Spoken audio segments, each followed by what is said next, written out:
Kwa majina naitwa Wambui wa Githurai na mimi ndiye nakuanga na Karo. Karo at 16 years alirepiwa. Karo akona mtoto wa 2 years. Na Karo pia hakuwa anatembea. Alianza kutembea akiwa na 13 years.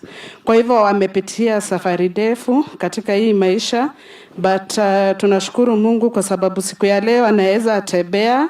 Na siku ya leo amepata machine ambayo ni ya stima, kwa hivyo hata kuwa na struggle wakati anafanya kazi yake ya kushona. Na pia juu amefanywa operation mara kama 2, so hata kazi yake itakuwa easier. Haya, Deputy President, nakushukuru. Sijaongea na wewe lakini nashukuru Mungu juu nimeongea na wewe na kule yangu ni yako. Asante sana. Okay, Karo. Nikiwaona mimi nafurahi kwamba hamjapoteza wakati wenu kunyosheana vidole ya lawama. Hamtafuti excuses. Hakuna mtu anatafuta vizingizio. Kila mtu anajua akifanya bidii kuna Mungu atafaulu. Kila mtu anajua. Nikiona Caroline hapa, huyu Caroline Wambui wa kutoka Mwihoko kule Githurai,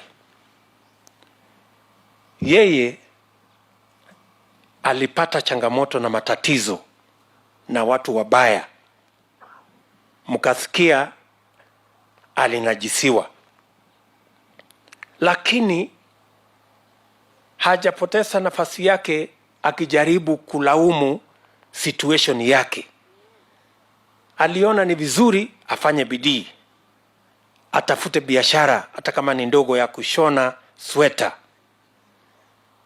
Tumemsoma kwa mtandao. Leo tumempatia machine na tutampatia capital ya kupanua hiyo biashara yake.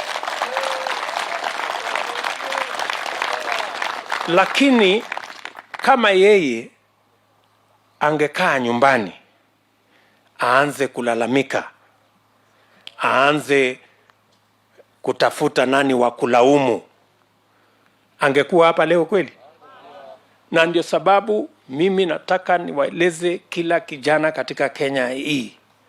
It is not where you are. It is not your situation. It is what you do with your situation that will make the difference in your life.